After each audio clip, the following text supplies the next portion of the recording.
most valuable commodity I know of is information. Wouldn't you agree?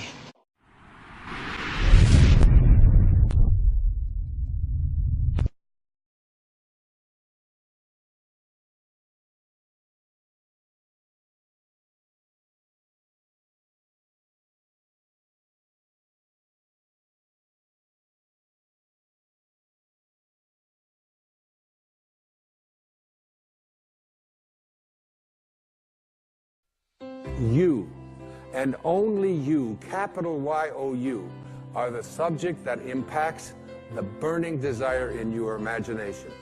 Best-selling author and beloved spiritual teacher Dr. Wayne Dyer returns to public television with his newest and most astonishing offering yet, Wishes Fulfilled. You must be conscious of how you use these words. I am. I am strong. I am well. I am content. Even if your senses tell you something different, I am. Learn the 5 Wishes Fulfilled Foundations, 5 steps to manifesting your deepest desires while living from your highest self. If you would like to accomplish something, you must first expect it of yourself. Join Dr. Wayne Dyer on a joyful journey to create your most extraordinary life when Wishes Fulfilled airs next. You are living and feeling as if your future dreams are a present fact.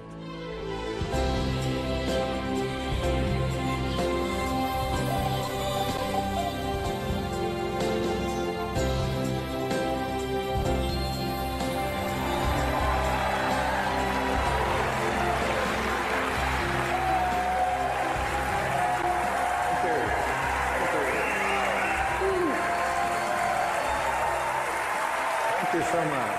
Thank you. Thank you. Thank you very much. Good to see you. God bless you. I appreciate it so much. Oh, thank you. Thank you. I am Wayne Dyer, and I am well.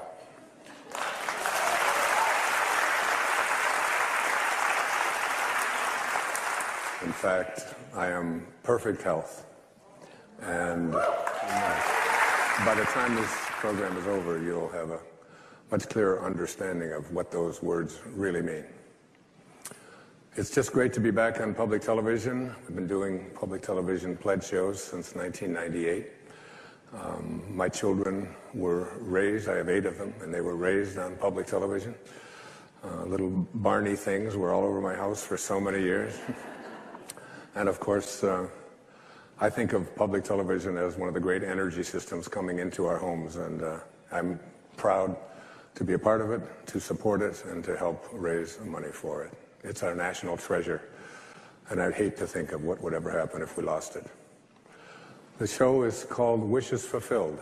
It's based on a book that I have just completed. I spent the last year or so in writing it, researching it, living it, practicing it, and have come to a place in my heart where I know that it's really not so much about what you want in terms of what you manifest.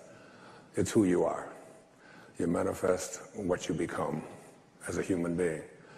And this program is about teaching you to become the highest consciousness being that you can be, to be aligned with your source, to be aligned with God. And when you are, you become a creator and a co-creator in your life.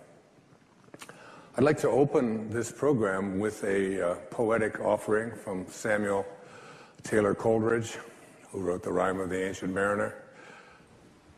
And he also wrote a poem that I used earlier in my life in one of my earlier books, Real Magic. Listen to the words and ask yourself if they really mean something to be true for you, if you really believe in what the poet is offering here. He says, what if you slept? And what if in your sleep you dreamed? And what if in your dream you went to heaven and there picked a strange and wonderful flower? And what if, when you awoke, you held that flower in your hand? Ah, what then? The poet asks. Do you believe that it's possible to bring something from the world of the formless, from the world of a dream, into the world of the physical? The poet was speaking metaphorically, but I am not. This is really a program about applying those words in your own reality. Most of us were raised to become ordinary. And I'm not putting down ordinary, but ordinary is just not good enough for me. Ordinary is you go through your life and you fill out the forms and you pay your taxes and you do what your parents tell you and you're honorable and you're honest and you're a good citizen and then you die. Extraordinary is something very, very different. This is about recognizing within yourself that there's something very, very extraordinary that you haven't been trained to believe in, to come to a place where you can apply it and put it into your life. And I want to say to you that I have been working in my life at living an extraordinary life, and so many powerful things have happened to me I'll be sharing with you throughout this program. But more than that, you can go way beyond ordinary. You can go way beyond just being average. There's not an average person watching this show. There's not an average person in this room tonight. All of us are extraordinary. We just have to come to believe it. There was a friend of mine, her name was Portia Nelson. Portia passed away a few years back. She lived up in Seattle. And she was at a seminar, and they asked her to, and they ask everyone, to write on a 5x7 sheet of paper or card the 5 chapters of their life. They only wanted to give them 5x7 cards because they didn't want them to get too wordy. And Portia Nelson sat down and wrote these words about the 5 chapters of her life. And I thought I would share them here with you. They're so beautiful. She said, "Chapter 1 of my life. I walk down the street. There's a deep hole in the sidewalk. I fall in. I'm lost. I'm helpless. It isn't my fault. And it takes forever to find a way out. Chapter 2 of my life. I walk down the same street. There's a deep hole in the sidewalk. I pretend I don't see it. I fall in again. I can't believe I'm in the same place. It isn't my fault. And it still takes a long time to get out. Chapter 3 of my life. I walk down the same street. There's a deep hole in the sidewalk. I see it there. I still fall in. It's a habit. My eyes are open. I know where I am. It's my own fault. And I get out immediately. Chapter 4 of my life. I walk down the same street. There's a deep hole in the sidewalk. I walk around it. Chapter 5 of my life. I walk down another street. Isn't that great? Portia Nelson. I walk down another street. And this is another street. Look, it's called New Street. Old Street.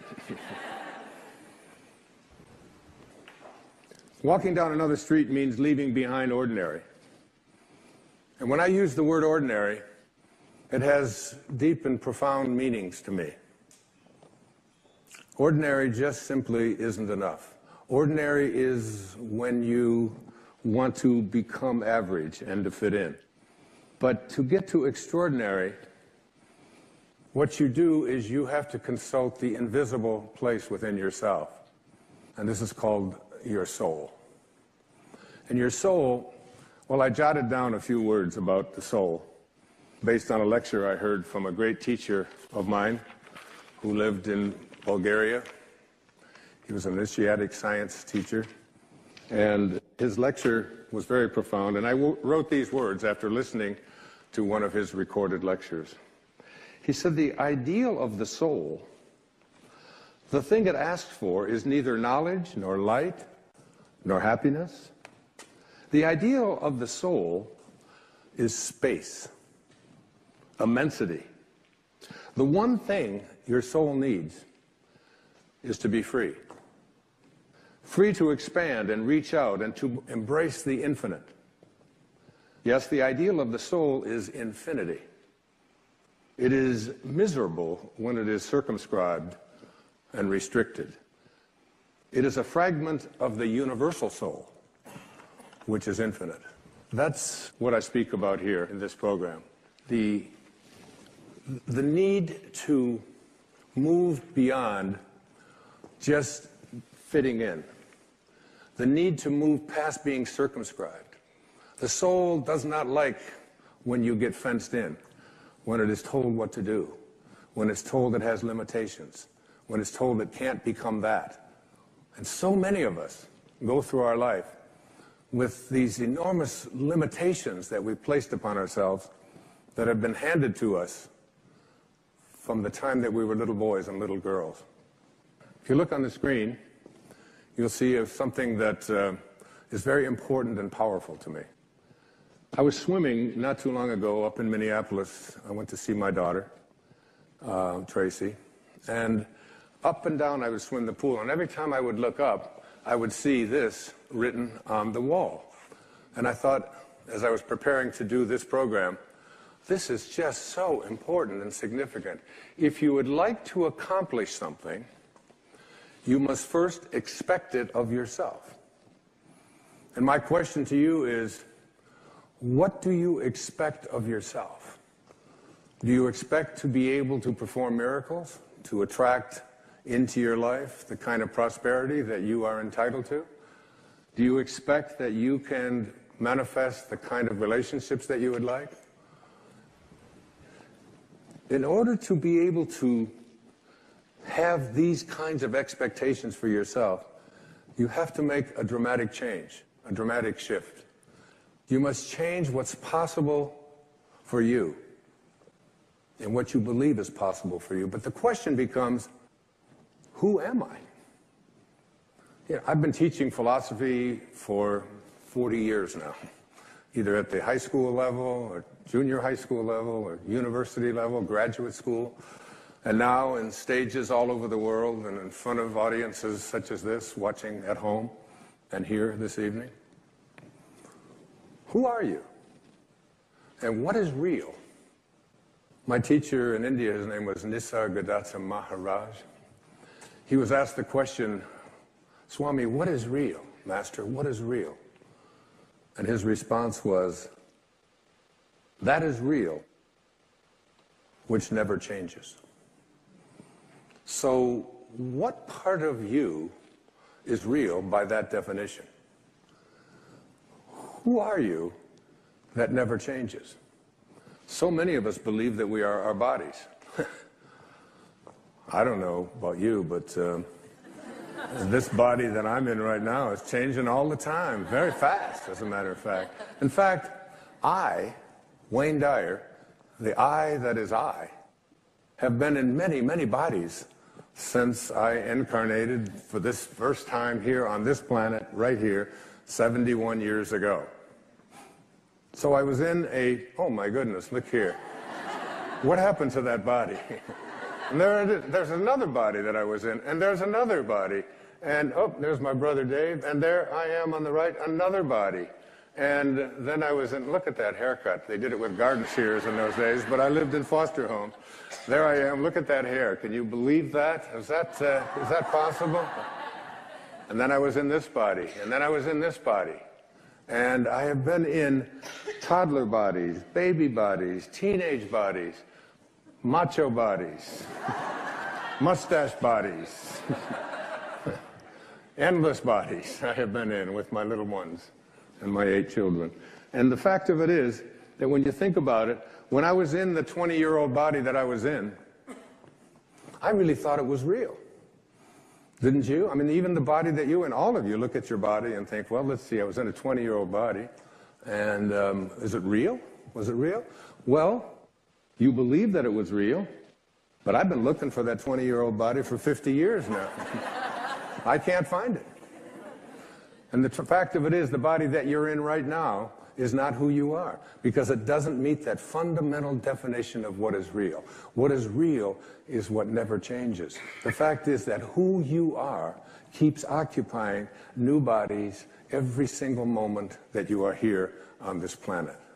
There was a great poet. Her name was Emily Dickinson. I feel like she must have been a sister, a soulmate of mine. She once had a poem, she said, holding up a handful of dust, she would reach down and say, this quiet dust was gentlemen and ladies and lads and girls, was laughter and ability and sighing and frocks and curls. This passive place, a summer's nimble mansion where bloom and bees fulfilled their oriental circuit, then ceased, like these. That's who all of us are if we identify ourselves with our body. The fact is that everything in this physical universe doesn't meet the definition of what is real. Who you are is that soul that I spoke about a few moments ago. That soul that says, I want to expand. I want to be free. I want to go to a place where I understand that who I am is birthless, deathless, changeless, and live from that place. Because what this involves fundamentally is reprogramming yourself from the belief system that has been your ego. The part of us that has come to believe that who we are is what we have, and who we are is what we do, and who we are is what other people think of us, like our reputation, and who we are is separate from each other, and most egregiously, who we are is separate from God, from our source. And so we've been raised and taken out into the world and said, go out there and prove who you are by achieving, by accumulating, by getting other people to like you. I wrote a book and did a film not too long ago called The Shift. And one of the, thank you. And in there I spoke about and used these words. The direction we take in life is far more important than the place that our ego parks us in this present moment.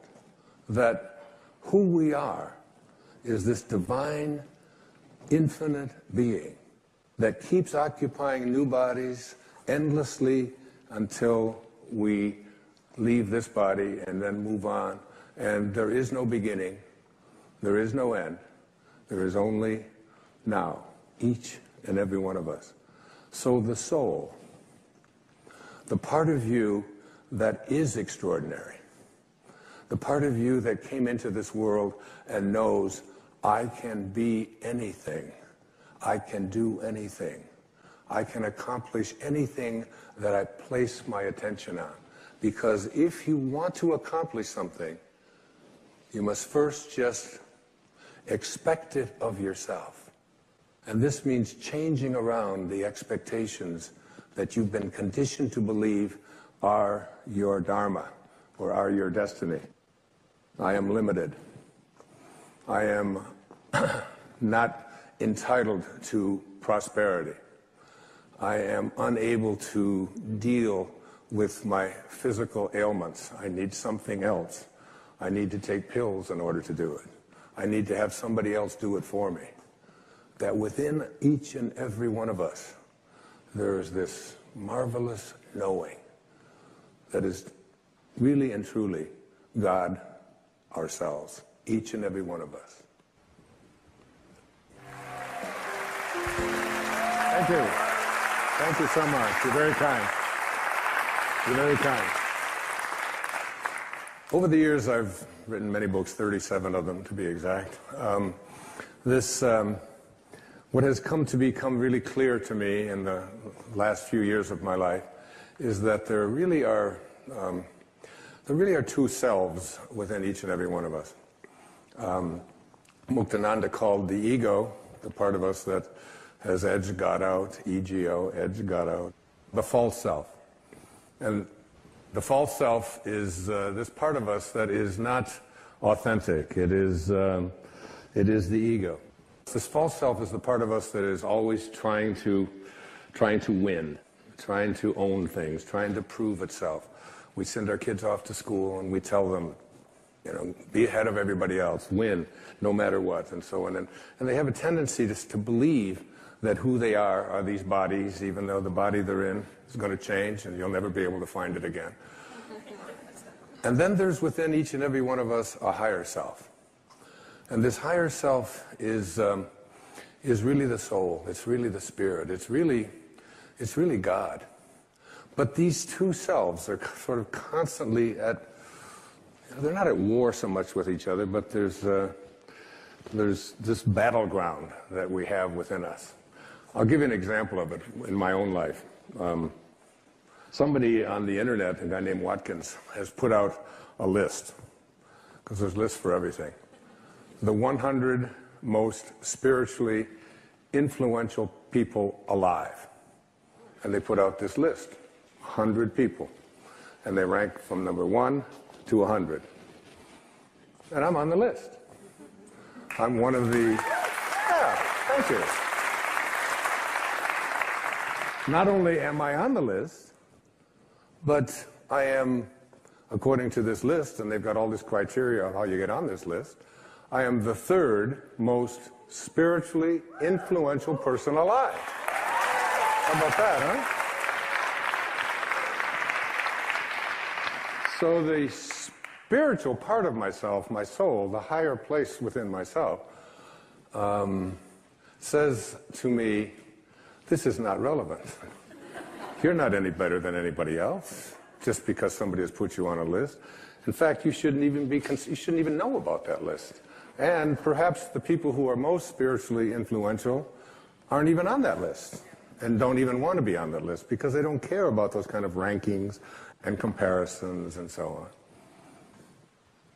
But then there's the ego over here that says, what do you mean number 3? Well, what's going on with that? And who are these people who are more spiritually influential than you? And how are you going to take them down? So there's this sort of constant thing about it shouldn't make any difference. Who I am is the same as everyone else. We all come from the same place, and we all return back to the same place. But then the ego says, let's see, the 2 people ahead of me on this list, one of them is Eckhart Tolle, but he had Oprah.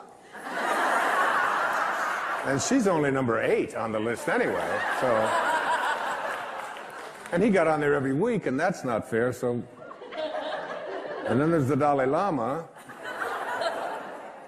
And I figure Eckhart and I maybe can get together and take the Dalai Lama out of this thing. Or maybe I should align with the Dalai Lama, and... Anyway, the ego is doing this number on us. But there's also the part of us that is divine. And this is the place that I'm addressing here in this program. There's a quote from Joel Goldsmith. Joel wrote so many great books. A Parenthesis in Eternity was one of them. And this is what Joel said. He said, then there are those who reach a stage in which they realize the futility of this constant striving and struggling for the things that perish. Things which, after they are obtained, prove to be shadows.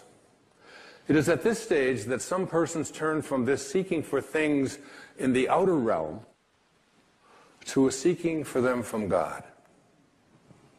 And that's who you tuned into today on this program. I have left this pursuing things and money and fame and winning and being better than others. It's taken me a while. But it has been a powerful journey. As a matter of fact, I had said to my ex-wife, I said, can you imagine? Did you ever in your wildest dreams, could you ever have imagined that you would be married to the third most spiritually influential person alive? And she said, she said, they didn't call me when they made that list. And she said also, she said, I don't want to upset you, dear, but you're not in my wildest dreams. I said, well, all right. So moving to this higher place is really understanding that in the second chapter of Wishes Fulfilled, I call it the higher self. And it gets defined very specifically by this great Bulgarian teacher. His name was Omram Mikhail Ivanov. And he was teaching what's called the initiatic sciences. And I have had his teachings show up in my life in a very powerful way. I've studied his writing. I've listened to many of his recorded lectures that took place back in the 50s and 60s and 70s. And I brought a quote of his that I'd like to share with you. Our higher self is perfect, omniscient, and almighty, a fragment of God himself, a pure, transparent, luminous quintessence.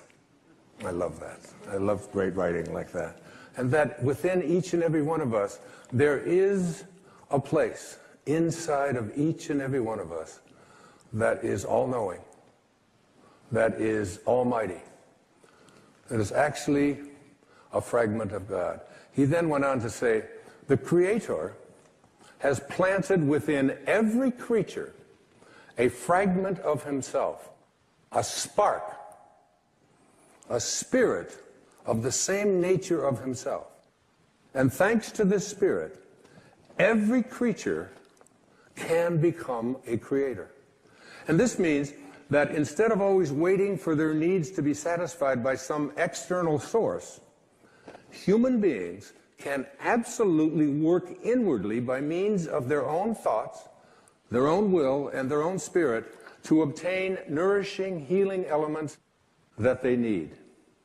This is why he said to all of us, the teaching I bring to you is of the Spirit, of the Creator, and not of matter. A spark that is in each and every one of us. And this spark, I want you to be able to recognize, because that spark, I'd like to see you have it grow. From just a tiny little spark, which means you can hardly see it, to a fragment, to a piece, to a larger chunk, if you will, to a section, so that this spark within you that you see up here is growing and growing and growing until it absolutely becomes even more than you imagined. T.S. Eliot, the great American poet, said, we shall not cease from exploration, but at the end of all of our exploring will be to return to the place from which we originated, but to know it for the first time. I paraphrase that, it's awful little. To know it for the first time. I think that T.S. Eliot might have been speaking about death, but I'm not. I think that we can come to know this place from which we originated, the place to which we return, all of us, by allowing this spark to become something bigger than just an occasional thing where you extend an act of kindness someplace, or you have it at the church or at the mosque or at the synagogue on a holy day or a holy observance, that it can become your way of being. There was a great teacher in India. His name was Vivekananda. Vivekananda came to the West as a young teacher, a very profound teacher. And he was asked the question, but how do you do this? How do how do you access this higher self? How do you make this your reality? And he said these words to his devotees, and I say them to you. He said, in the springtime, go out and observe the blossoms on the fruit trees. He said, the blossoms vanish of themselves as the fruit grows. And so too will the lower self, the false self, the ego, vanish as the divine grows within you. It's about allowing yourself to recognize you must have this spark because this is what you came from, and this is what you return to. And as this spark becomes a fragment and becomes a section and becomes larger and larger, you reach what I call in Wishes Fulfilled, the 3rd chapter, the highest self. And what is the highest self? This is the one that's going to surprise you a bit. The highest self is the self that you haven't been trained to believe in. You've been trained to believe in your ordinary awareness. Your highest self is where you begin to recognize your connection to your source, to the Tao, to the divine, to God. There were 3 very important teachings that came to me before I put this program together and before I wrote Wishes Fulfilled. The first was a book by a man named U.S. Anderson, U.L.S. Anderson. Passed away in 1986. Very profound teacher. And he wrote a book called 3 Magic Words, which I have had people tell me you must read. So it's fairly heavy reading, but the kind of reading that I love. And there's 12 chapters in the book. And you get to the 12th chapter and you keep waiting for the 3 magic words. Because he doesn't say what they are. And at the end of each chapter, there's a meditation. And in this meditation, you practice and put into the awareness within yourself of recognizing the highest place within yourself. And ultimately, at the very end, he said these words. Chapter 12, the very end of it. It's called The Veil Removed. This is the ineffable secret, the ultimate illumination, the key to peace and power. You are God. Those are the 3 magic words. If you will accept this towering truth and dare to stand atop this magnificent pinnacle, universal consciousness will be revealed to you from within. God is there. It is He who peers from behind your eyes, who is your own consciousness, who is your very self. You are not just a part of God, you are altogether God. And God is altogether you. Now, that's scary stuff for a lot of people. We weren't raised to believe that. I'm not saying that you ought to go out into the world and say, excuse me, but you know who you're talking to, that I am God. And the reason that we laugh is because we think of God as the God that we've created in our own image, the God of the ego, the God who's angry, the God who wants special favors, the God who has the ability to heal but withholds it. But there's another word that Jesus used in the New Testament, and this is the God I speak of, quoting him. God is love. And he that dwelleth in love dwelleth in me, and I in him. God is love. Pure, unconditional, blissful, divine love. That's who you are. The second great teaching was a man named Neville Goddard, passed away in 1972. Lectured over in California, particularly in the 40s and 50s and 60s. I read his book, The Power of Awareness, 7 times. I gave it to each one of my children at Christmas a couple of years ago, and they called me up and they said, Dad, it's great, but I don't understand it. It's a little heavy.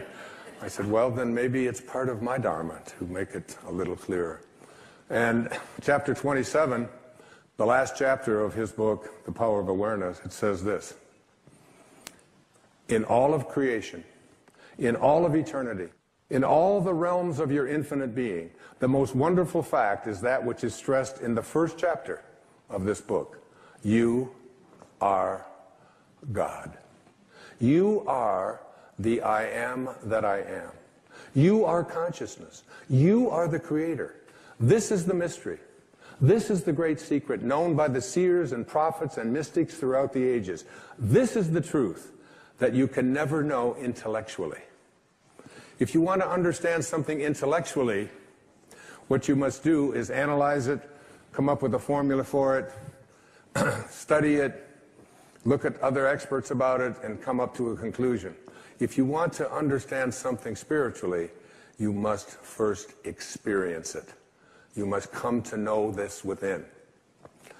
In the New Testament, which I read completely before I wrote Wishes Fulfilled, Jesus is about to be stoned.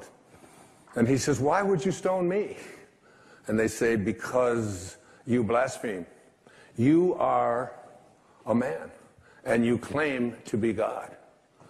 And Jesus responds in his words, "Is it not written in your laws that I have said you are gods?" All of you. We are all gods. We have within us, not the God that so often we are taught is outside of us, but the God that is love, the God that is perfect love, the soul that wants to expand because it is infinite and doesn't want to be restricted. And I came across some great teachings that were sent to me. They showed up, as we often think they show up as accidents, but you come to realize that there are no accidents in this universe. Everything that takes place have the pieces moved around by something bigger than all of us. And so it was called the I Am Discourses.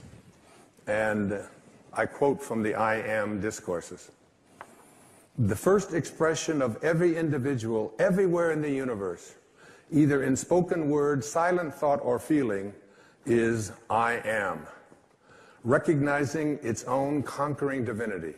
The student, me, you, all of us, endeavoring to understand and apply these mighty yet simple laws, must stand guard more strictly over his thoughts and expression, in words or otherwise. For every time you say, I am not, I cannot, I have not, you are, whether knowingly or unknowingly, throttling that great presence within you." These words, I am. I opened up this program with the words, I am well. I am perfect health. And where do you think they came from? What do these words, I am, mean? A very quick retracing of the story of Moses. Moses, this little baby who was born at a time when the Pharaoh had ordered all male children to be drowned in the Nile, and Moses' mother took his little baby, put him in a basket, and floated him down the Nile. Moses was discovered by the Pharaoh's daughter. The Pharaoh's daughter raised Moses as her own son and the Pharaoh's grandson. But along in his late teen years, he got into a conflict and ended up seeing one of the Israelite slaves being mistreated, and he ended up killing him. So Moses had to take off because he was afraid for his own life. And he went out into the Sinai, and there married Zipporah and had children and was out as a shepherd. And as the Torah tells us, as it says in Exodus, he comes across a burning bush one day that is not being consumed. And the bush speaks to him. And rather than even misquote this even a little, I brought from my hotel room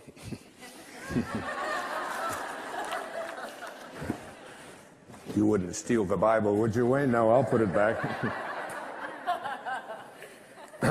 So the bush speaks in Exodus chapter 3 and says, Moses, Moses.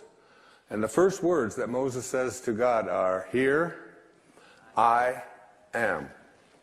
Then he said, do not draw near here, this place. Take off your sandals and for your feet, for this place where you stand is holy ground. And God speaks to Moses and says, I want you to go to the Pharaoh and I want you to free your people. And Moses is going, wait, hold on here. Who am I? And who are you? Moses says to God, "Who am I that I should go to the Pharaoh and that I should bring the children of Israel out of Egypt?" So he said, "I will certainly be with you, and this shall be a sign to you that I have sent you. When you have brought the people out of Egypt, you shall serve God on this mountain." Then Moses says to God, "Indeed, when I come to the children of Israel, and I say to them, 'The God of your fathers has sent me to you,' and they say to me, 'What is his name?' what shall I say to them?" And God says to Moses, "I am that I am." And he said, "Thus you shall say to the children of Israel, 'I am has sent me to you. This is my name forever, and this is my memorial to all generations. My name is I am that I am." Now, every single time that you use the words "I am," you are citing the name of God right from the holiest books. And every time you say the words, "I am weak, I am poor, I am unlucky, I am unhappy, I am sick, I am unable to attract into my life what you want," you are desecrating the name of God. God did not say, "I will be." My name is, "I hope things work out well." My name is, "Maybe things will show up that I wanted, but possibly not."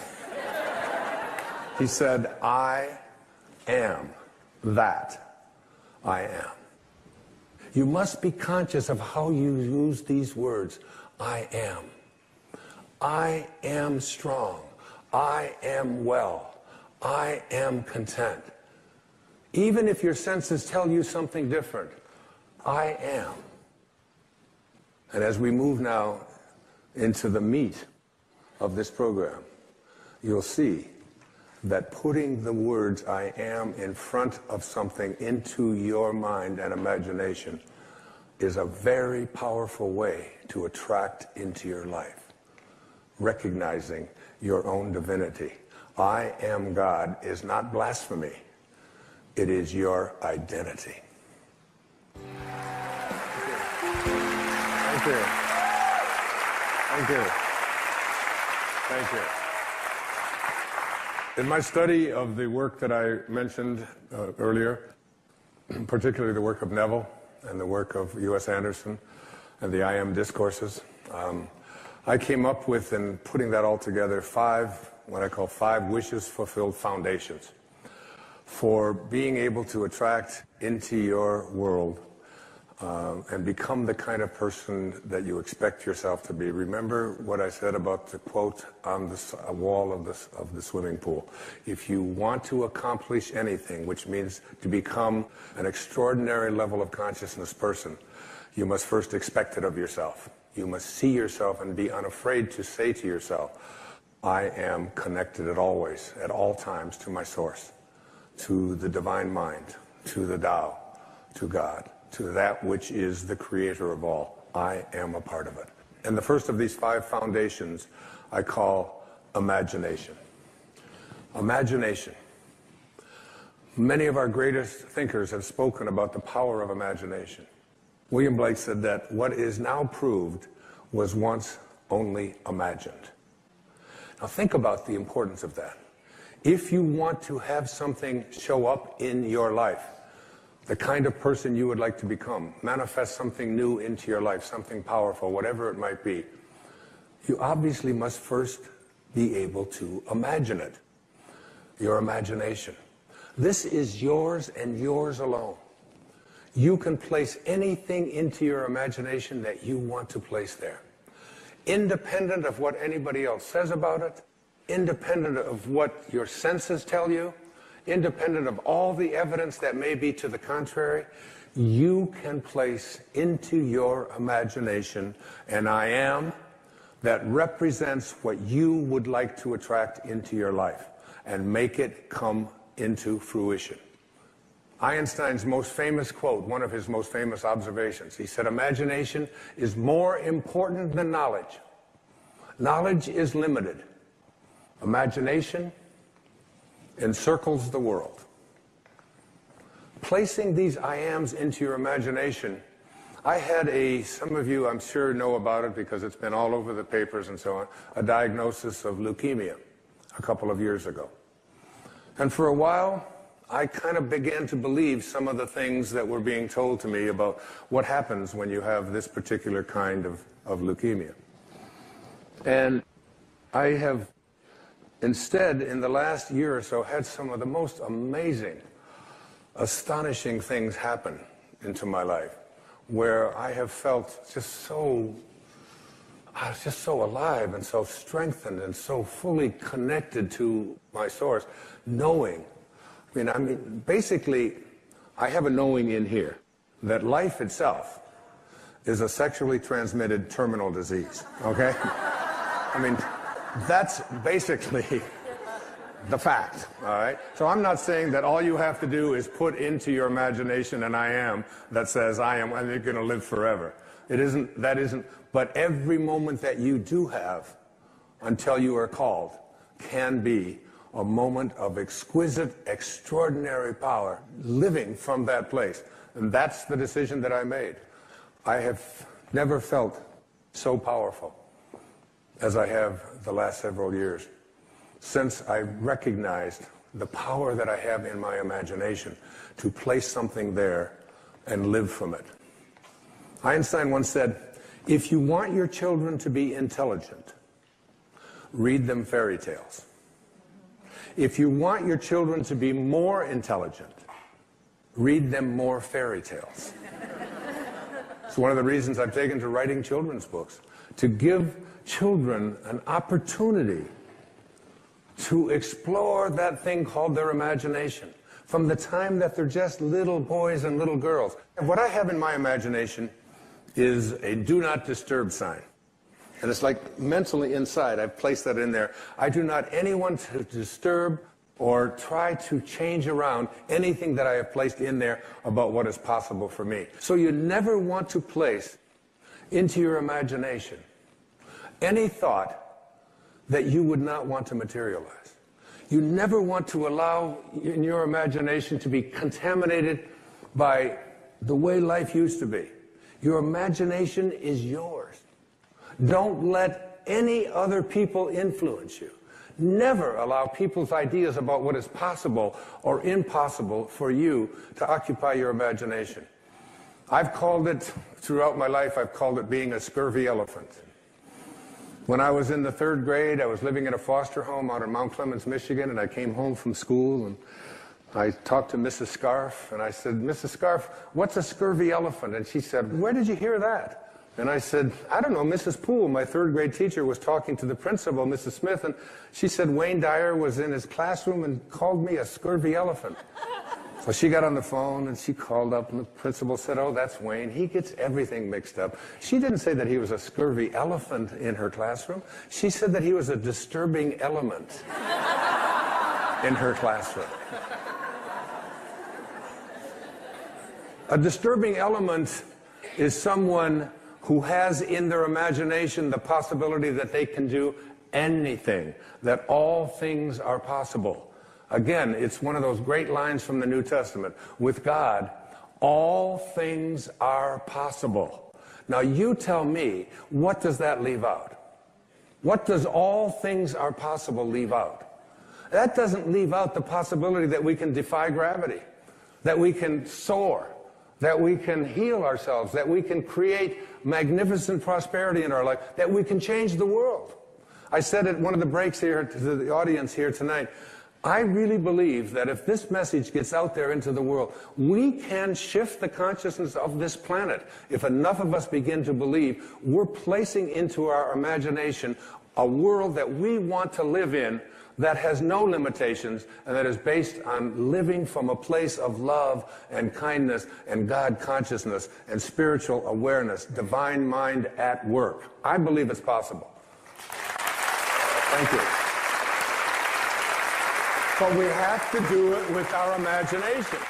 It has to begin with our imagination. Collectively, if enough of us begin to believe that we can create that kind of a world, if public television can put on these kinds of programs, which is why I am a part of public television, because this is what they broadcast. This is what comes into our homes. The energy of all things are possible, not the energy of violence and hatred and, you know, and all of the silly stuff that you see so frequently on commercial and cable television, especially the violence and especially the rude communication between young children and their parents and so on. You don't see that here. It's why I'm here raising money for this station and all public television stations. Einstein, once again, this man of imagination, said logic will get you from A to B, but imagination will take you everywhere. That's the first of these wishes fulfilled foundations. The second foundation is very significant and very important. I call it living from the end. This is one of the harder ones for people to get, but I'd like you to go again to the New Testament. Look at Romans 4:17. In the presence of him whom he believed God, who gives life to the dead and calls those things which do not exist as though they did. And calls those things which do not exist as though they did. Those are very important, significant words. You have to be able to call the things which you have not seen yet materialize and manifest into your physical world. You have to be able to say to yourself, I call those things that I would like to become as if they already do. And you place into your imagination fearlessly the I ams which you would like to create for yourself. And when it's time for me to write another book, I don't even know what it's going to be. I just know that it starts germinating inside me.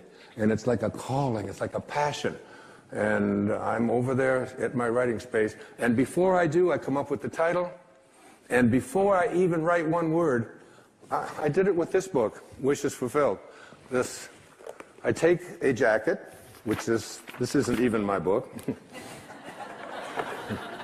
And I take this jacket and I ask the art department at Hay House if they will please design a book with this title. And I put it around another book, which I have done, and I set it on my writing space next to Ralph Waldo Emerson and Jesus Christ picture and Paramahansa Yogananda and my children and the people that I love deeply and profoundly in my life. And I look at it with 3 white candles that I light every single time I sit over there. And I look at that jacket. And it's as if I call those things. The book does not exist. I call it as if it did. When my leukemia diagnosis came in,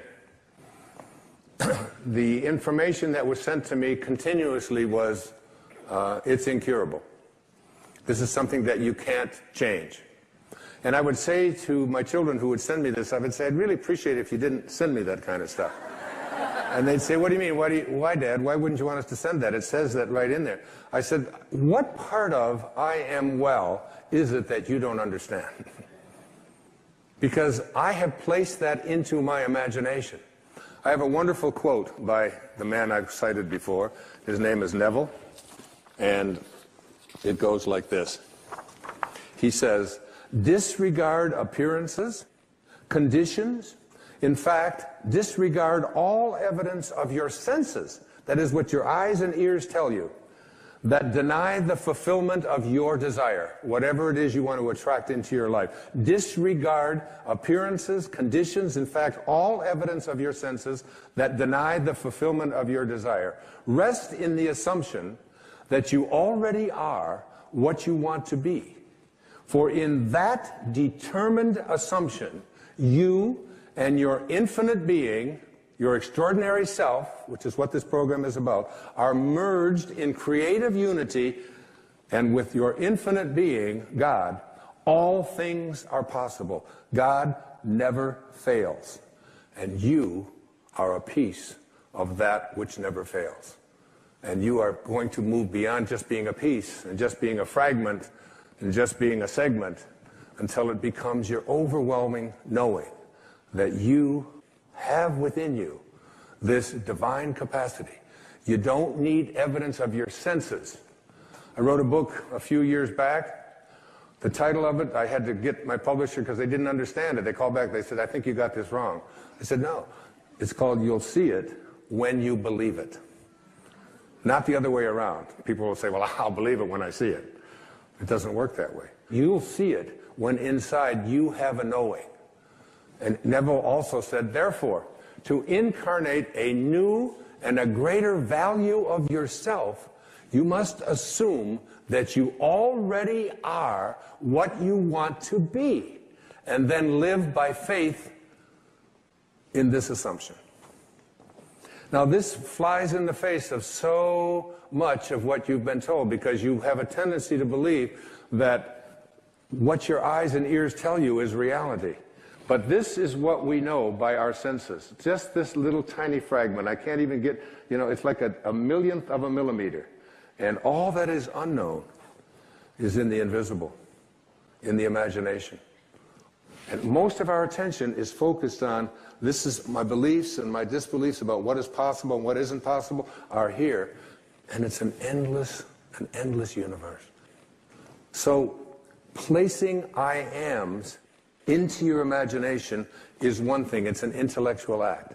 Living from the end means that you call the things which do not exist as if they did. You begin to say to yourself, you don't have to say it to anyone else, you don't have to write it down, you don't have to get anybody else's approval, you don't have to look on the internet, you don't have to do anything like that. I have had such a magical experience. While I was writing Wishes Fulfilled, I had so many divine things come into my life. I had a man who lives down in Brazil, in Abidjan, named John of God, come into my life in a way that was so profoundly life-changing that it's almost hard for me to find the words to express it. At the same time, I had a woman come into my life, a woman from Bulgaria. This country has just she's here tonight. Her name is Mira Kelly. And she brought with her something off of the internet about a near-death experience. About a woman in Hong Kong whose name is Anita Murjani. She's an author, a Hay House author now. And she's written a book, a powerful book. And I read this story about Anita. And it seems that on the 2nd of February, in the year 2006, this woman was wheeled into a hospital in Hong Kong. She had been sick for 5 years. Her organs had all shut down. Her family was gathered at the emergency room. Her husband, who is here tonight, I'm honored to have met, a beautiful man named Danny. And the doctors had told her family and her husband that these were her last hours. She was down to 86 or 88 pounds. Anita emerged from her coma, some 30 hours in a coma. And she has a story to tell that is so compelling. And she's here from Hong Kong to share with you some of the lessons that she learned while she was in this comatose state and what she came back to teach us. She's one of the most beautiful human beings I've ever been privileged to know and honored to support and write a foreword for her book. And she's here with us today, and I'd love you to meet her. Anita Murjani, please, come on.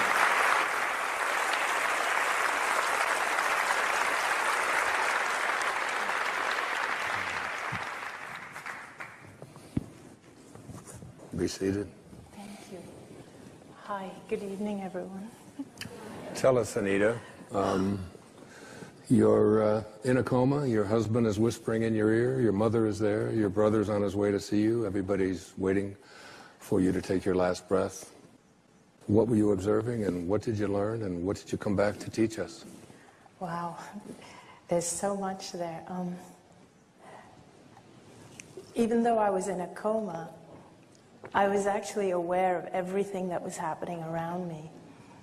I'm sorry, I still get emotional when I think of that state. It was 5 years ago, but I still remember it as if it was yesterday.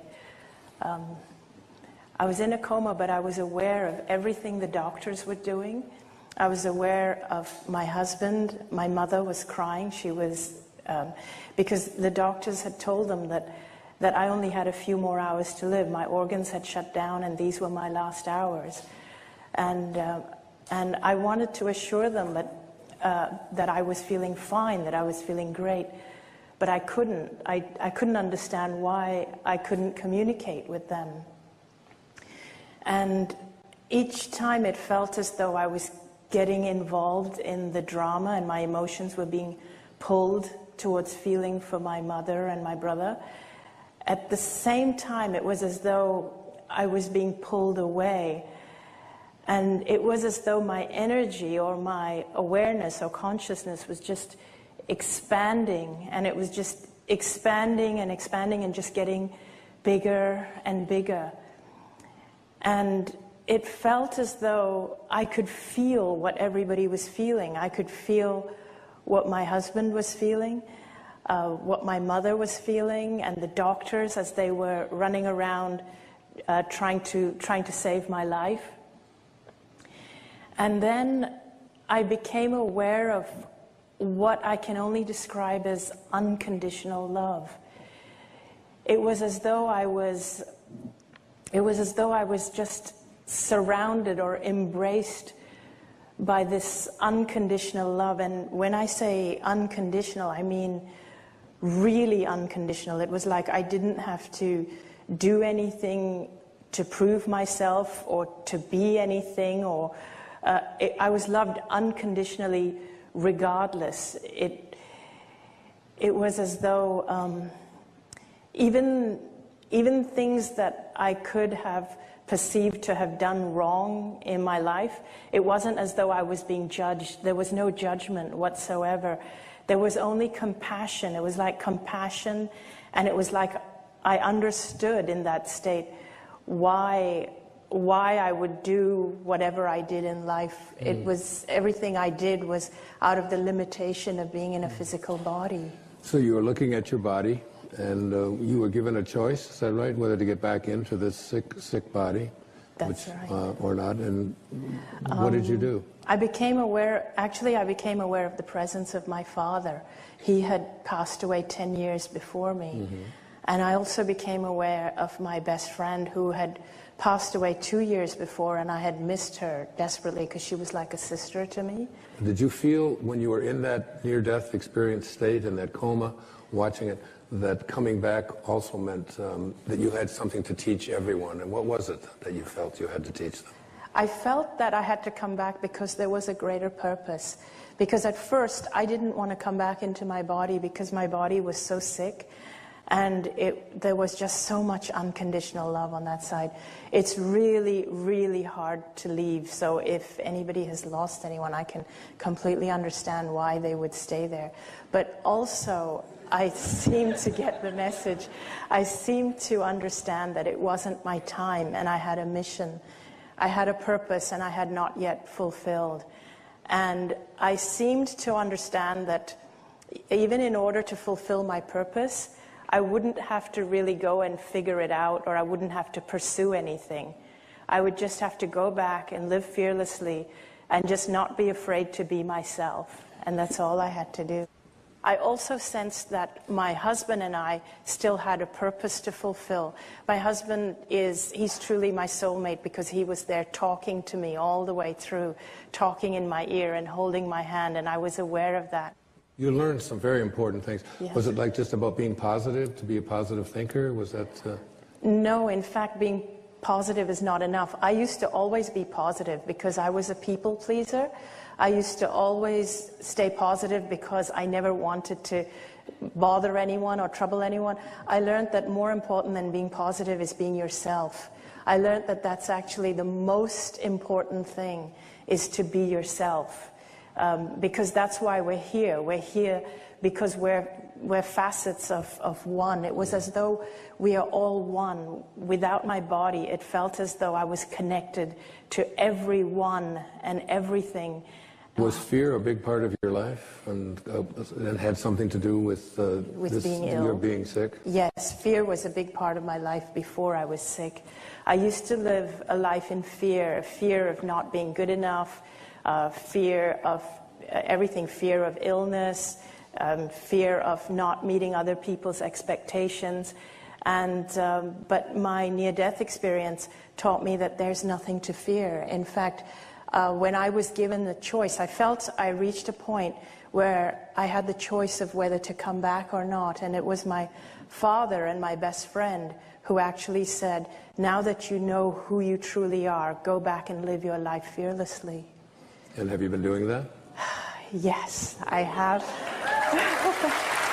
Ladies and gentlemen, Anita Mirjani.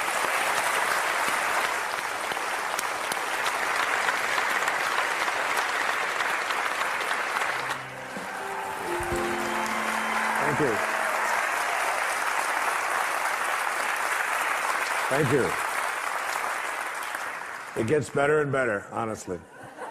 It's hard to top Anita Mirjani's story, but the lessons are very, very profound here. The third Wishes Fulfilled Foundation is called Assume the Feeling of the Wish Fulfilled. Assume the feeling of the wish fulfilled. So here's where we are. We have used our imagination. We have placed something into our imagination as an I am, which is the name of God. I am strong. I am healthy. I am kind. I am prosperous. I am getting the job that I'm applying for. I am whatever it might be. I am. And then you have practiced calling it as if that which does not exist as though it did. And then you move now from the world of the intellect, because understanding something intellectually is very different than understanding something spiritually. To understand something spiritually, you must experience it. And in order to experience it, you have to experience it in your imagination as an I am, but you must be able to feel it. Our feelings are the things that take place in our body. It says, Neville says, and I have this on next to my bed where I live in Maui, make your future dream a present fact by assuming the feeling of the wish fulfilled. So whatever it is that you would like to experience in your life, remember, your imagination is yours. Everything that now exists was once imagined. Therefore, everything that is going to exist must first be imagined. Okay? Henry David Thoreau had probably the greatest definition of success that I have ever heard. He said, if you advance confidently in the direction of your own dreams and endeavor to live the life which you have imagined, you will meet with a success unexpected in common hours. It will chase after you if you can place into your imagination what it is that you would like to attract and begin to feel it. Listen to Neville. This is one of my most favorite quotes from The Power of Awareness. That which you feel yourself to be, you are. And you are given that which you are. So assume the feeling that would be yours were you already in possession of your wish. And your wish must be realized. So live in the feeling of being the one you want to be, and that you shall be. Every feeling makes a subconscious impression. And unless it is counteracted by a more powerful feeling of an opposite nature, it must be expressed. Your feelings are different from your thoughts.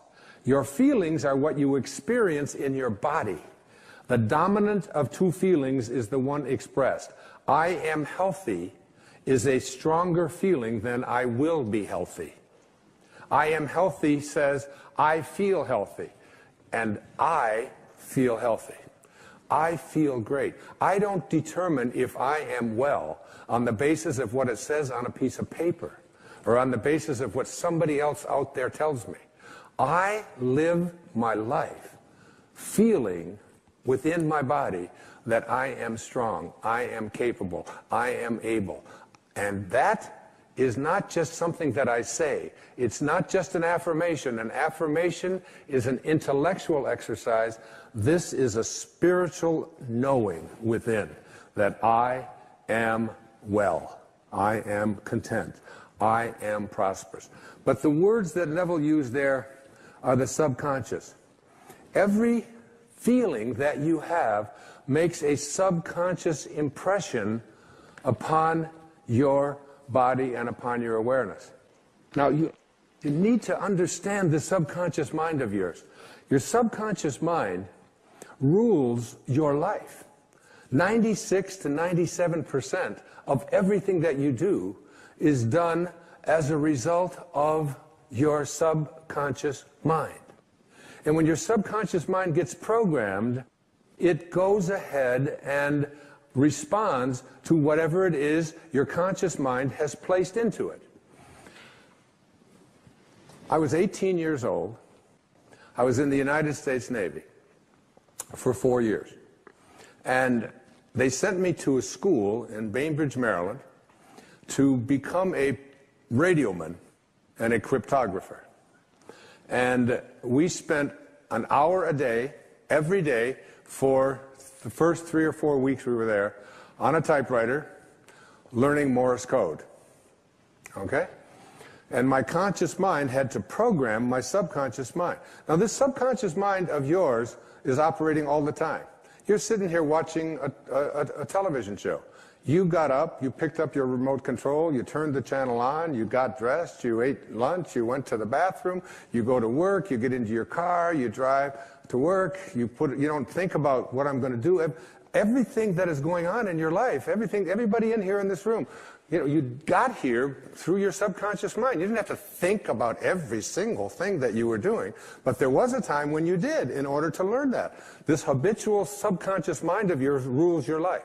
So I'm 18 years old, I'm taking Morse code. Here's the alphabet, a little bit of it anyway.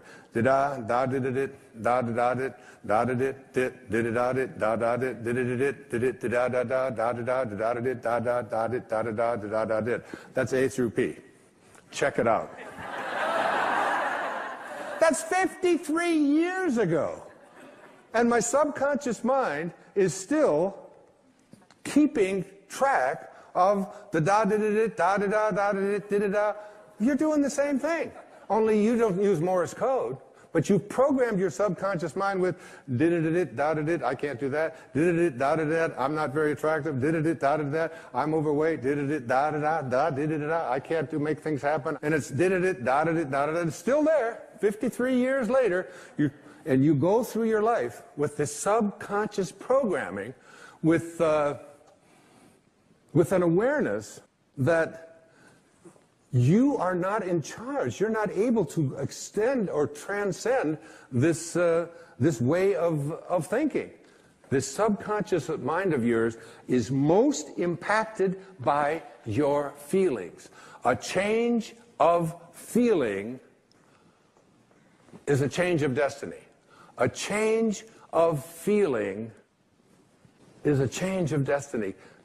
Write it down.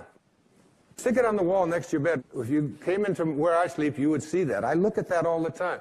I want to practice putting into my subconscious mind the assumption of the feeling of what it is that I would like to attract into my life as if it already existed, and to feel it, not just to think it, but to feel it. Neville's law of assumption says this: if this assumption about what you would like to become is persisted in until it becomes your dominant feeling, the attainment of your ideal is absolutely inevitable. You must first assume the feeling of a wish fulfilled in all aspects of your life. So you have to say to yourself, what does it feel like to be prosperous? What does it feel like to be content? What does it feel like to be well. And I had to remind myself of that when I had this leukemia diagnosis. I had to remind myself, I was down about 30 minutes until I realized that virtually everything that shows up in my life has been a blessing. Virtually everything. All of the struggles, whether it's in, addictions, or whether it's in living in foster homes and being abandoned, whether it's my wife and I separating, and the pain of that, whatever it might be. A dear friend of mine was Elizabeth Kubler-Ross. She passed away a few years back, and she was the one who wrote so much about death and dying. She had a wonderful and important message for us. She said, if you shield the mountain from the windstorms, you'll never see the beauty of the carvings. And the beauty of the carvings comes from being able to be in a state of gratitude for the storms that show up in our life just as much as the things that we would like to have show up in our life. You have to start retraining your subconscious mind. And your subconscious mind, it responds to what it is that you suggest to it. Now, the intriguing thing about your subconscious mind, your habitual mind, is that it can't make a distinction between what it is that you are feeling as a result of what you have placed into your imagination and assumed the feeling of it, and what you are experiencing every day in your life.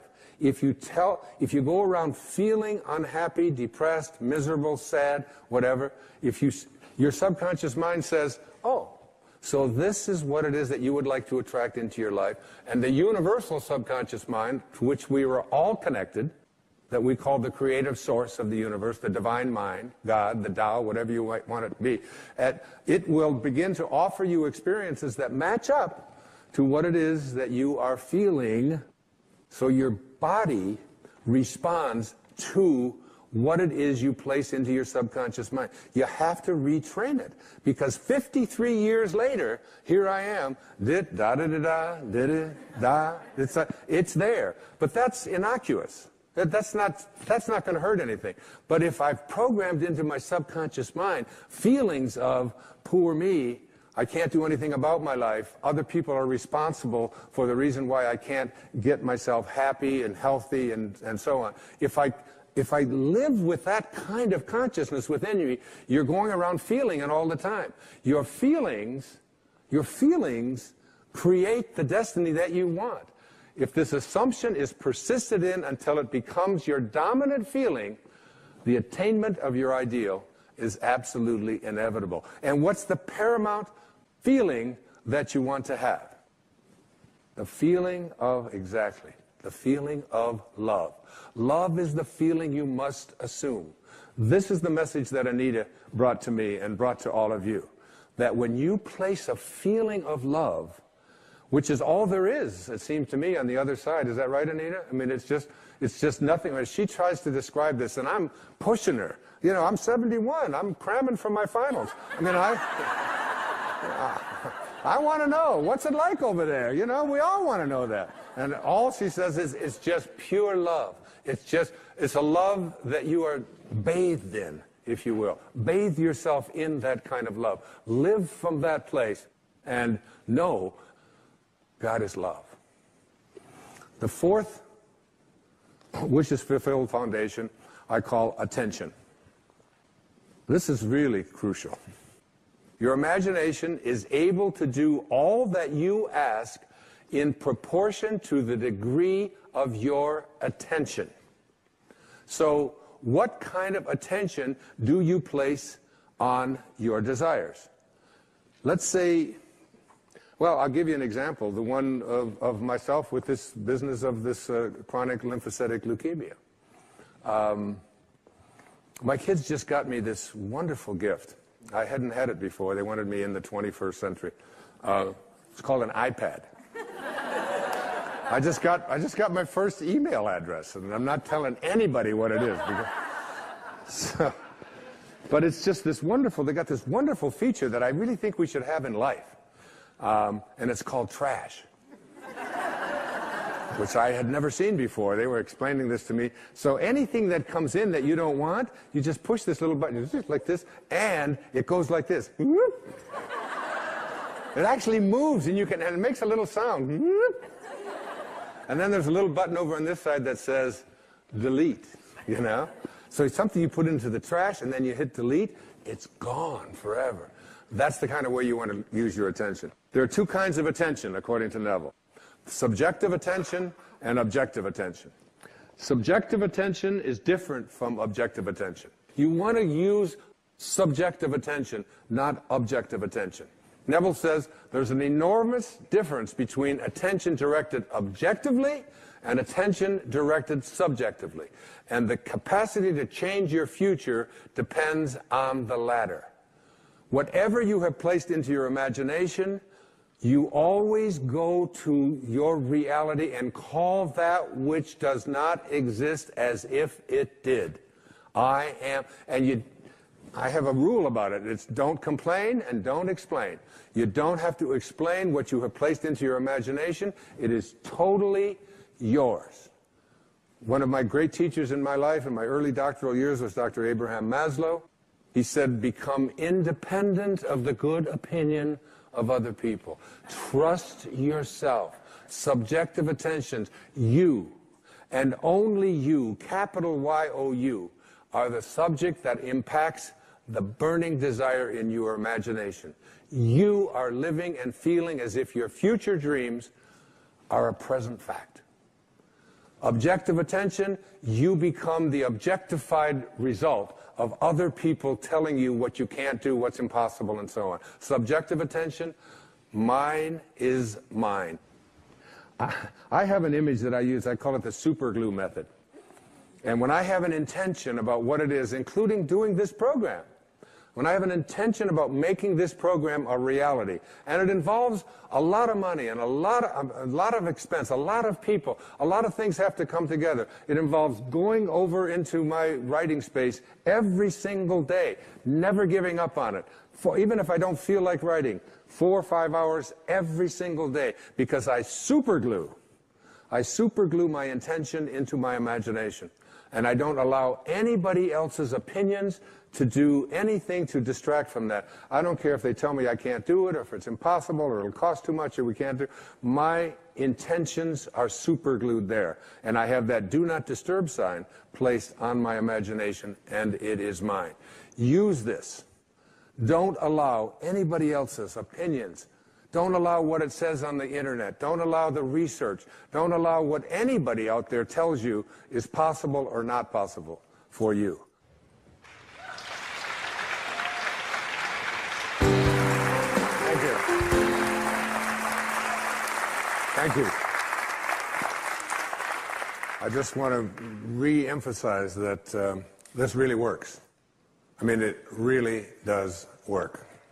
If you just put in the minimal effort that I've been speaking about realizing how powerful your imagination is and assuming the feeling of what it is you want to be as if it already were your reality. A change of feeling is a change of destiny. The fifth foundation, before I go to it, you may have noticed my little hat here, right? How about that? I just took a group of people to Assisi, Lourdes, and Medjugorje, 3 great spiritual places where miracles have taken place. And I got one of these hats, and I don't think I've taken it off since. It's my new uniform. The fifth foundation, the Wishes Fulfilled Foundation, I call it Now I Lay Me Down to Sleep. And it is about the most practical of all of the 5 Wishes Fulfilled Foundations. This is something that you can do when the show is over, tonight, when you go to bed. In the book of Job, there is a very important statement. The statement says, in a dream, in a vision of the night, when deep sleep falls upon men while slumbering in their beds, then he opens the ears of men and seals their instruction. Your subconscious mind is most comfortable when you are unconscious. You are unconscious when you are in your sleep state. And in your sleep state, your subconscious mind is busy at work. And it's so important, I call it the last 5 minutes of your day. So you get into bed, every day you get into bed, you get ready to go to sleep, and you are now you're in that state between being awake and being asleep, where you're getting drowsy, and you are going to marinate for the next 8 hours in your unconscious, subconscious mind. You're preparing your marinade. And the question is, how do you want to prepare yourself for having your instructions sealed? Your ears are opened and your instructions are sealed. So most people use the last 5 minutes of their day as they're about to enter into sleep to review all of the things that they don't like, and all of the things that didn't work, and all of the people that hurt their feelings, and all of the stuff that is going on in their life that they wish weren't happening. This is their worry time. This is the time when you fill your mind with all of this stuff, and then you go off into sleep, and he opens your ears and seals your instructions while you are slumbering. That's right out of the book of Job. So what you want to do is reverse this practice, because your subconscious mind is listening to how you are asking the universe to provide for you what it is that you would like to attract or manifest into your life.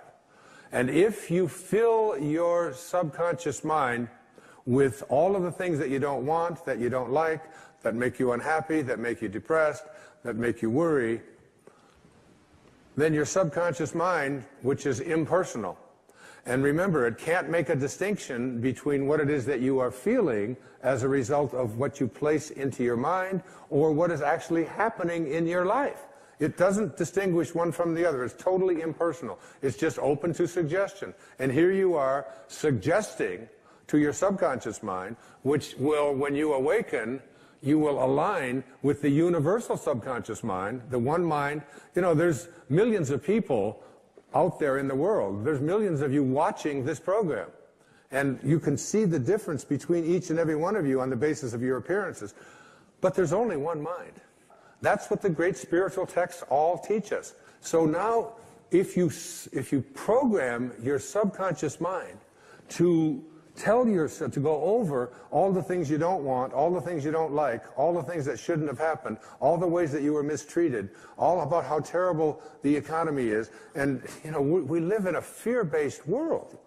You want to shift away from that kind of consciousness and use the last 5 minutes of your day to program your subconscious mind with what you have placed into your imagination with your I ams.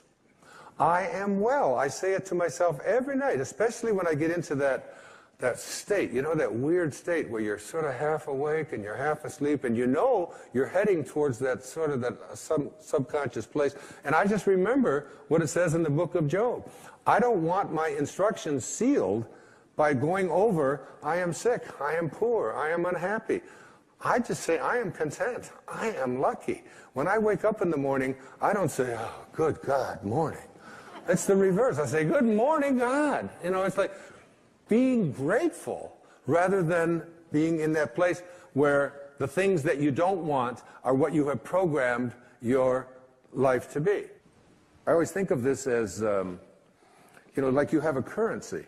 And if I were to give you currency to go out and purchase what you want, and every place you went, you took this currency that you have to purchase what you want, and you purchase what you don't want, and then when you get home and you wonder why your house and your life is filled with everything that you don't want, it's because you're insane. That's just insanity. It is. I mean, why would you take the currency that you have to buy what you do, that's there for what you do want, and spend it on what you don't want? Well, the currency that you have for attracting into your life what you would like to have are your thoughts and your imagination and your I ams, your God consciousness. Why would you use it to say, I am unable, I am unlucky, I cannot, I will not? You're throttling, that's what it says in the I am discourses, you're throttling that great I am presence that is located within you. And so the last 5 minutes of your day, as you're about to marinate for 8 hours in your subconscious mind with your unconscious state, you want to go into that state. Even if your senses tell you, oh, you're just fooling yourself and so on. You don't want to use your senses and the internet and other people's opinions, what you see, what you hear. You want to let go of all of that and recognize that anything that you want to attract or create for yourself in your life begins with what you have placed in your imagination and have assumed the feeling of that wish fulfilled, and now you're going to practice it. Because I've been trying to getting stuff out of your subconscious mind is a big job. It really is. Most people are just not willing to do what it takes. I still can't get the Morse code out of my subconscious mind. I need to have a major deprogramming thing. There's that exit sign. It's always there. But that's just harmless. What isn't harmless is, placing into your subconscious mind all the things that you're reviewing about what you don't like, about what didn't happen, about who mistreated you, about how sad you are, about how this can't happen. You are a creator. Neville put it this way. He said, the feeling which comes in response to the question, how would I feel were my wish realized, is the feeling which should monopolize and mobilize your attention as you relax into sleep.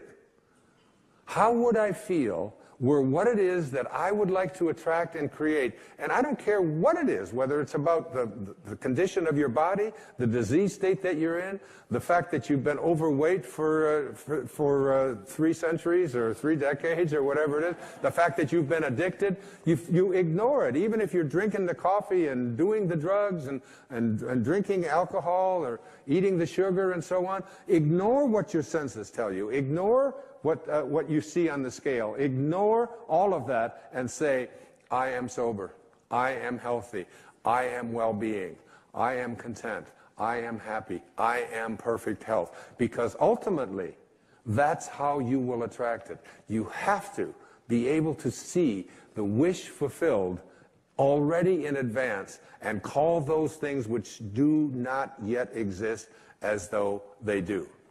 Now, as I get ready to conclude this program of love, there are 2 really significant things. You've gone to sleep, you've programmed your subconscious mind, and I want every one of you watching this show, I want you, when you get into bed tonight, just try it tonight. Instead of using these 5 minutes to review what you don't want, review everything that you've placed into your imagination. And keep this in mind when people say to me, and they say it to me all the time, what if I do everything that you say and it doesn't work? It just doesn't work. The student should constantly remind yourself, if it doesn't feel natural, it isn't going to work. Okay? Now, I was being interviewed on a national television show by a guy who was about 5'7" and weighed maybe 140 pounds. And he did this long, intensive interview with me. And he said, you mean to tell me that if I do everything that you say, that I can become a linebacker for the New York Giants professional football team? Because he lived in New York. And I said, does it feel natural for you to be a linebacker for the New York Giants? Does that feel natural to you? And he said, no, it doesn't. And if it just doesn't feel natural to you, then all of the rest of this is just a waste of your energy. Now, the question isn't whether you're going to become a linebacker on a professional football team, but does it feel natural for you to say, I deserve prosperity? Does it feel natural for you to say, I deserve to be in a state of well-being?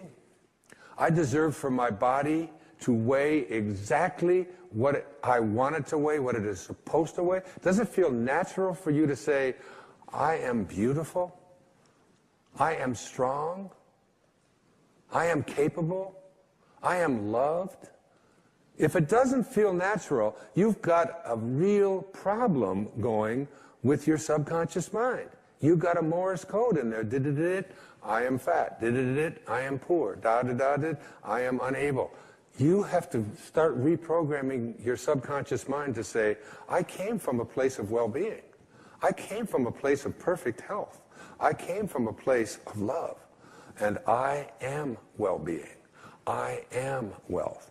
Now, on the other hand, there are some people, like there's a basketball player out there in the NBA. His name is Muggsy Bogues. Muggsy Bogues is about 2'3". Now, he's about 5'7" or 5'8". And he can dunk a basketball.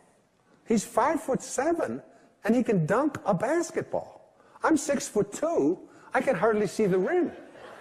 But somehow, for this man who was 5'7", it felt natural for him to be able to elevate his body and grab onto a rim that's 10 feet off of the ground. And it feels natural for him, and he's able to do it.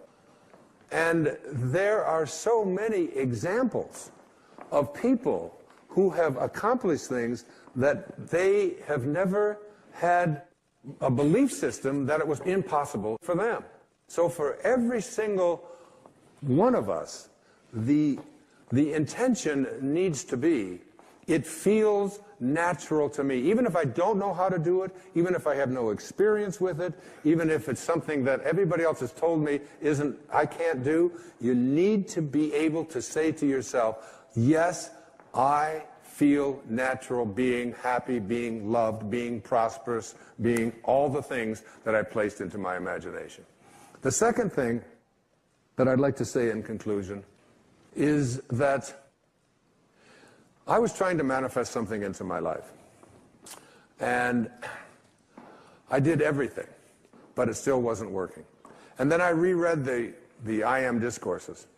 And one of the things that it says in the I Am discourses that is very, very powerful is that as long as you are having any thoughts of condemnation, criticism, or judgment towards any of God's children, you are throttling the great I Am presence within you that is God. And I realized that my attempt to manifest what I wanted for myself into my life involved some judgment, some criticism, and even some condemnation toward someone who had done things that I felt that that person shouldn't have done. And when I let go of the judgment, and I let go of the condemnation, and I let go of the criticism, almost instantly, what it was that I was looking to manifest showed up in my life.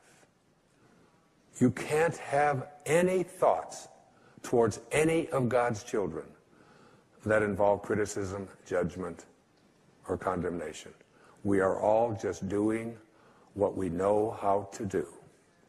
And we can't ask any more of anyone. Those of you who have followed me over the years know that one of my very favorite songs is Amazing Grace. It's a very powerful song. We have to walk down a new street. There it is, a new street. And not just for ourselves, but for the planet and for our children. There's a wonderful prayer that the Native Americans would say. When we walk upon the earth, we place our feet very carefully because we know that the faces of our future generations are looking up at us from beneath the ground, and we never forget them. Sometimes I think we have forgotten them. Sometimes I think we forget that we are borrowing our planet from them. This is theirs, and they're just letting us use it. This, on this stage with me, I'm proud to say, is the San Diego Children's Choir.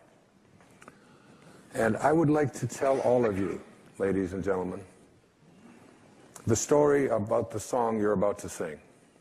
This song was composed by a man named John Newton, who lived back in the 18th century. And he was in the business of selling human beings into slavery. He was 22 years old, and he was a slave ship captain. And in this hideous practice that was so commonplace in the 17th and 18th centuries in the British and American empires, he was taking people from West Africa on his ship to the New World, to South Carolina, to be sold into slavery. And halfway across the ocean, he encountered a storm.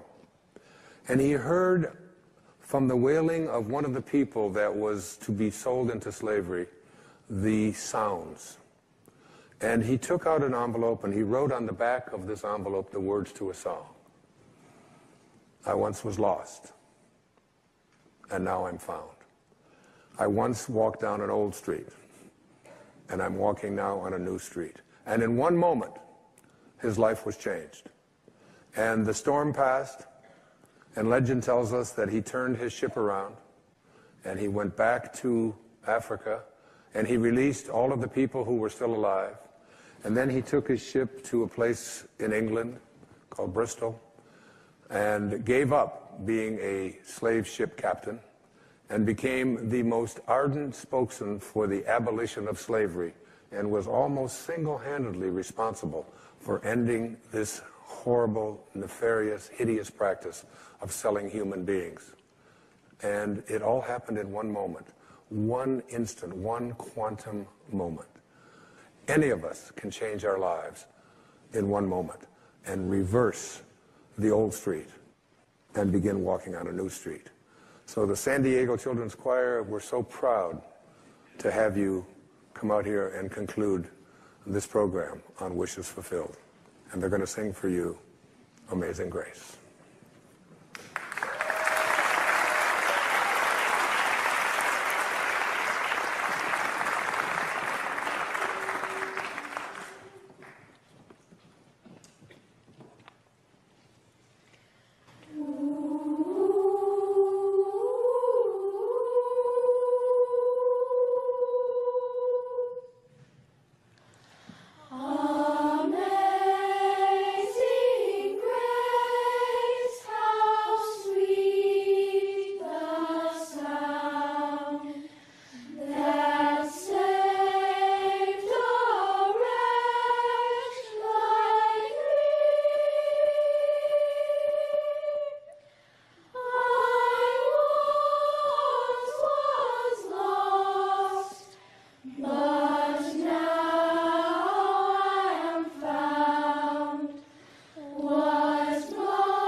So beautiful, so beautiful, so beautiful. Thank you, thank you, thank you, thank you, thank you, thank you, sweetheart.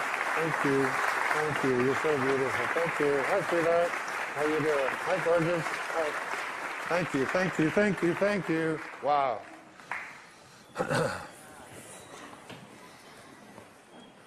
They're here, and we thank you for letting us use this planet. And we hope that we will remember you in all that we undertake and all that we do. If you would like to accomplish something, you must first expect it from yourself. Every one of you. You are a spark that can grow until you recognize that you truly are divine beings. Because in every moment of your life and every moment of your lives, you have this choice. You can either be a host to God